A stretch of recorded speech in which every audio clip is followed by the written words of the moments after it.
Greetings, this is Queen Witchy with Queen of Forces Healing Ministries. I'm here with a video, January 5th, 2021. It's been a while. Before I go any further, the song in the background is entitled Long Live E by Mitchell the Official. It is a song dedicated to my nephew Elijah, who was murdered 1 month ago today. So this is, as you can see already, this video is about grief, and it is my hope that doing this video and more like it will help me in my healing journey and others as well. As a healer and medium, losing somebody doesn't feel, I would say, any less painful than other people when it happens to them. Because for me, I speak with more spirits than humans, for the most part. But grief is still a process. I'm still a human being like other people, and I'm in a human body on this place, in this place called Earth. And so this is part of living the earthly life.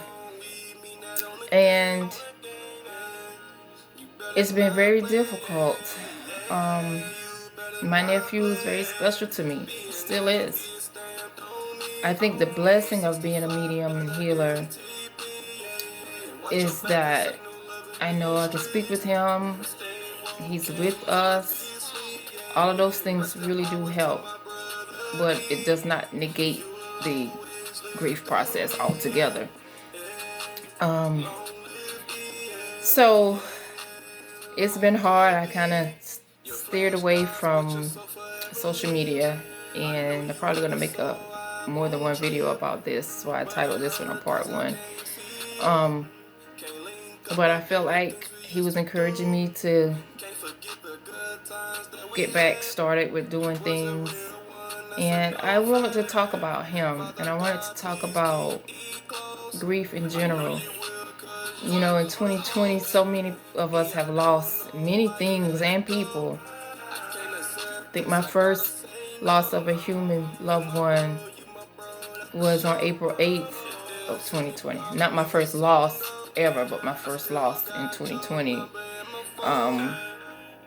My sister-in-law passed away like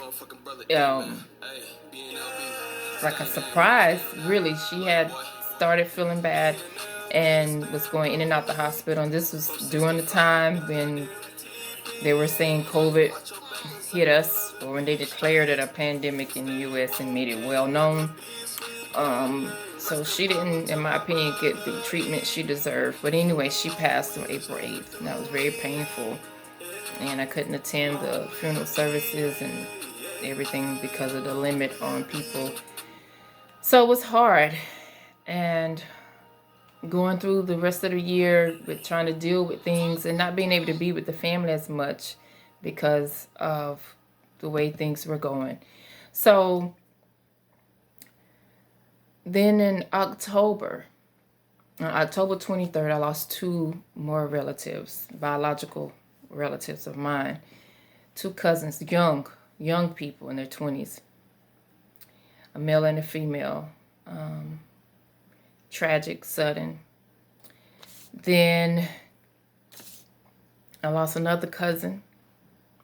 He may have been in his early 30s. My godfather, he passed away in November. And then my nephew, Elijah. Oh, and then my uncle, my mom's brother. I'm trying to go in order. My mom's brother, he passed away the day after Thanksgiving. And he had some health issues, but he fell, got hurt, and then ended up in the hospital, and things snowballed. And that's kind of the story that's happened to many people this year. And none of this was considered COVID related, okay? But once in the hospital, things just, a lot of times people haven't, it hasn't been going well this past year. So he passed the day after Thanksgiving, and which is right around my mother's birthday. And then on December 5th, we find out that my nephew Elijah had been shot, and then he died a few hours later at the hospital. So I made a post on Instagram, and yes, I'm tearing up, and I figured I would be, but hey.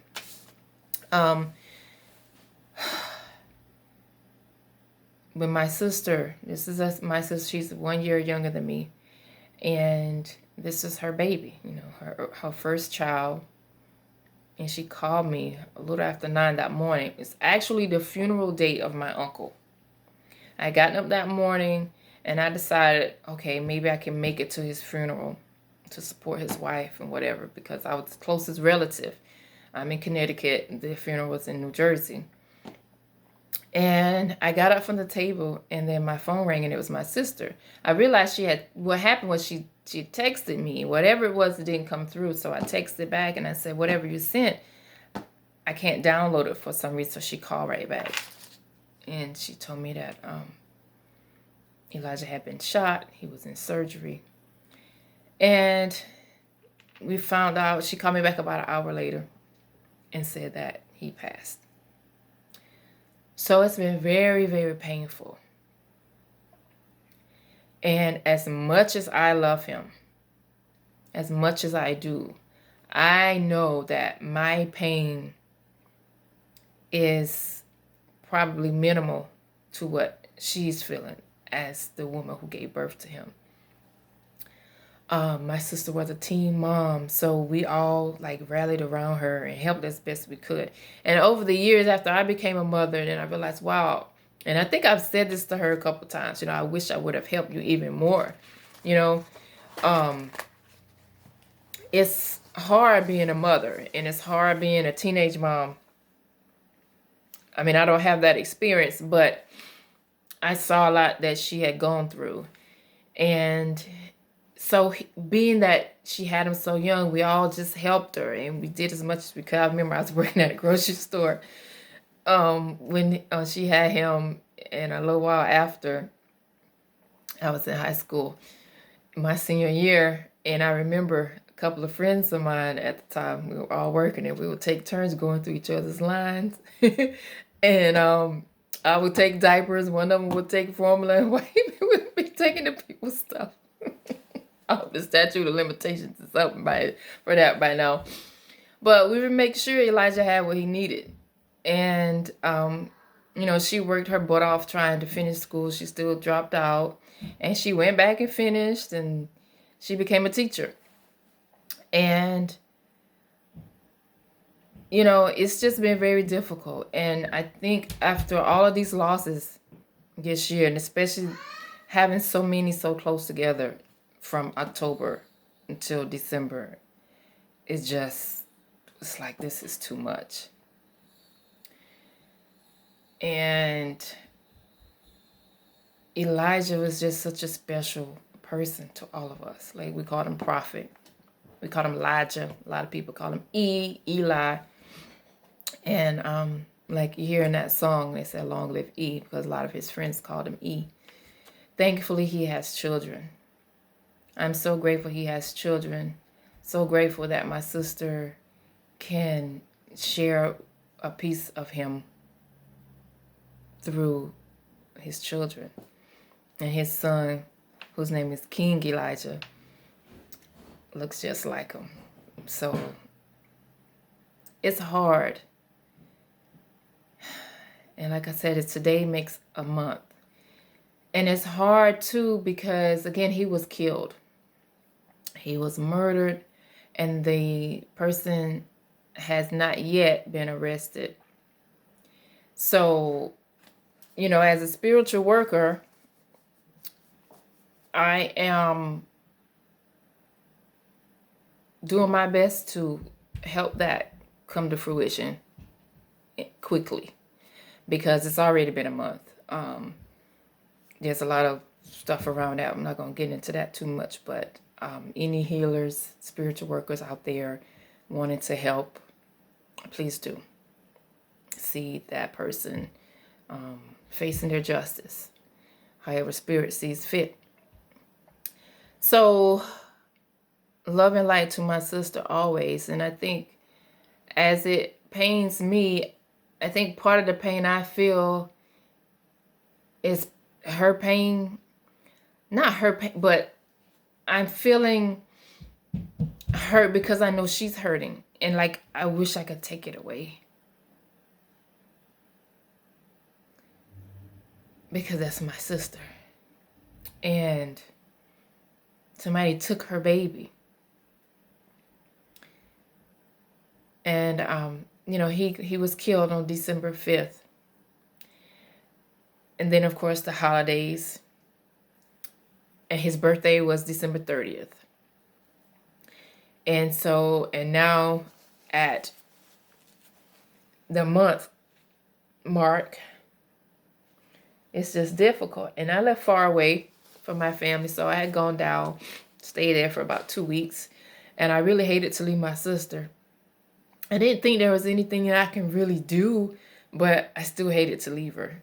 And I'm wearing a red today because red was his favorite color. So this is one of the scarves I made.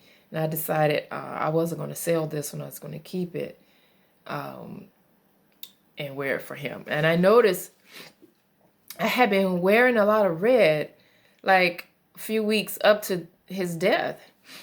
And I was just thinking, okay, Mars and Aries, some root chakra healing, Shango, the Orisha. And I didn't think much of it. And so when he passed, I asked my sister, I said, well, what was his favorite color? Let me back up. Because when we were packing to go, I had all these red clothes. And I was just pulling all these red clothes out of the closet. My daughter had a couple of red dresses. My oldest son, I brought him this red, I don't even know the proper word for it, but I call it his Wakanda outfit. It's red and gold. And so I was like, well, I'm not taking all this red. And I know she probably won't be wanting us to wear red to a funeral. So I ended up only taking one red outfit of mine. And I think maybe one of my children took something red. So when I asked her, what would she like people to wear? Because a lot of times my folks, my family, we often honor the person who passed with their favorite color or something they liked, not necessarily wearing black. And she said his favorite colors were red. And he was a Steelers fan, and I knew that. And so she said, we're going to do like a Pittsburgh Steelers theme. His favorite color was red, so anybody wants to wear red or anything from the Steelers, that's fine. And being that we're in this pandemic situation, the funeral homes are doing most of their funerals outside on the gravesite. Excuse me, my toddler was upset for a minute.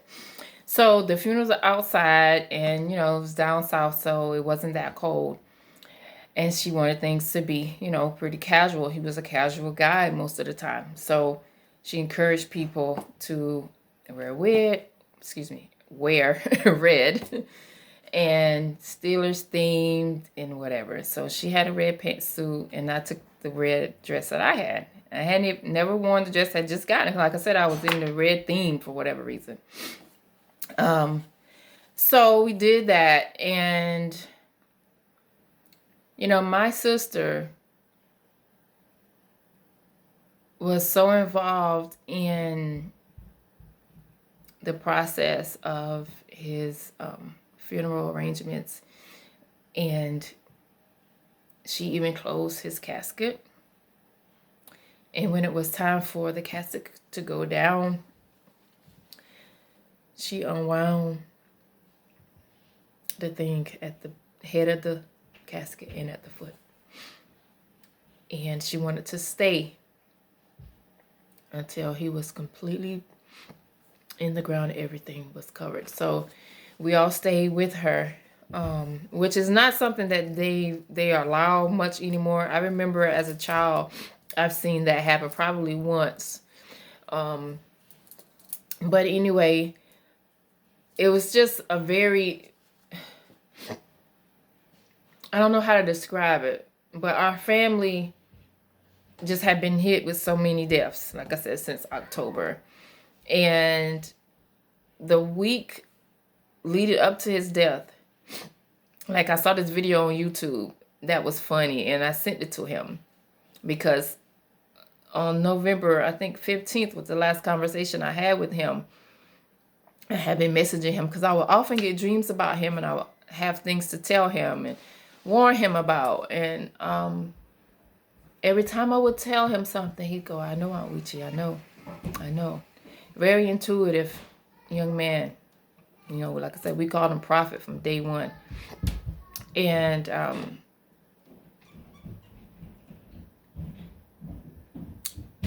I didn't get a response. And I never did call him back, but I had texted him and didn't get a response. I don't think I called back. I don't think I called back. Maybe I did, but either way, I couldn't reach him. And the Wednesday, so I think that was the 2nd of December, I was in the laundry room, which is right behind this wall. My laundry room is in there. I think I was folding laundry, hanging up laundry or something. And my godfather, who had passed in November, I heard his voice as clear as day. His loud, thunderous, deep voice. I heard him say, Prophet, Prophet. And I looked to my left because that's where it sounded like the voice came from. And I haven't had many experiences like this where I hear a voice outside. But it's happened a few times, but not many at all. And I heard him as if he was standing there next to me in a body. And I knew his voice. And I turned to the left. And I said, Scarborough, which was his name. I said, don't call him. Please don't call him. You're dead. Don't call him. And I sat down and it just... But what I did was I guess I tried to talk myself out of thinking it meant something. I mean, really deep down, I knew it did. Like, I have enough experience. Like I told you, I'm a medium. I talk to spirits all the time. And I know what a lot of things mean. And that was very clear. Like, you probably don't need to be a medium to understand that he was calling him. Or at least he was letting me know that he was being called. And I didn't share that with anybody. And now I feel a lot of guilt about that. Not saying that it would have changed anything, but I don't know. And so it brings me to talk about this. It looks like my phone is going to stop probably in about 8 minutes. Then I'll have to probably try to record a separate video. But just to talk about the definition of grief, according to Webster, Merriam-Webster, grief is a deep and poignant distress caused by or as if by bereavement. And there are other short definitions, but that's the main one. And it certainly is a deep and poignant distress. And there are stages of grief, and most accepted is 5. From grief.com is where I got this information in case anybody wants to check it out. But they have the 5 stages of grief listed as denial. Of course, denial is like, no, this cannot be happening. I can't believe it. Oh my God, this can't be. 2 is anger. And like me, I'm mad as hell. I'm mad as hell. And I think part of my anger, and maybe other people's too, in my family, is due to the fact that he was murdered. And this person is still walking around. 3, bargaining. You know, like, coulda, woulda, shoulda. What if this? What if I would have done this? Just like me, you know, what if I would have called his mom and say, hey, I heard Scarborough call him, you know, get a hold of him or whatever. And bargaining comes with guilt. Then there's depression, there's emptiness, there's deep sadness, and there's acceptance. And when we get to the stage of acceptance, you know, it's not that we ever think, okay, we're happy. It's just plain old acceptance. We have come to the point where, you know, our life will not be the same anymore. He's not with us. There's nothing we can do about that. We have to change and adapt to his absence in the physical world. And with the grief stages, they can be intertwined. It feels to me, you can have some of them all at once. You know, there's not necessarily the order they're listed a certain way, but they don't necessarily have to go in that order. And we have to give grief its time. So I am very surprised, actually, and I told Elijah this, that he has been so active, because I've been, you know, doing my part to send him love and light, lighting his candles. I've already got a little altar set up for him. And, you know, my theory, my belief, my practice is to try to give people 40 days to rest. And I mean, he was shot and his body was damaged. And, you know, what Spirit had revealed to me through a friend was that, you know, he had to like have surgery going through to the spirit world. He needed some healing to even completely cross over. So that's a lot. And I'm certainly surprised at the level of communication I've had with him, at the depth and strength of his energy around me. Like, wow. He's a strong person. He's always been a strong person. You know, that he's Capricorn, strong. And still, I'm like, Elijah, you're supposed to be resting, my goodness. But, you know, maybe he can't rest either, knowing that the person who took his life in this physical realm is not facing justice in the way that, you know, most of us would see. I'm sure he's not happy because he's having to run, and he don't have many places to hide, obviously, because from what I understand, he's still close by. But grief is difficult. It really is. And sometimes I just burst into tears thinking about him. And again, guilt. Because, you know, of something I saw about for him. And I gave him a message when we spoke in November. And I keep thinking, what if I gave him the wrong message? And what if that affected what he did that night? You know, could things be different? So it's very difficult for me. But I'm trying to get back someplace to start doing something. I mean, I can't get back, but I'm trying to get my footing, to get moving again. And I'm very grateful that he does know I love him, and I always did. And we'll get through this. So I'll continue with the part 2, talking more about grief, and see where we go from here. But I wanted to share, and I wanted to say to anybody who's grieving, I know that it does get better. I've lost other people before, but I'm trying to give myself some grace as well and have some patience with myself, because this is hard. This hit like no other pain that I've ever felt in my life.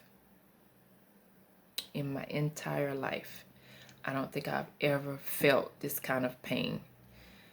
So I have to do a lot of healing for myself, use a lot of rose quartz and prayers, spiritual baths, and just doing my best. So I'll be back hopefully with another video soon to continue this, but may the force of healing be with us all.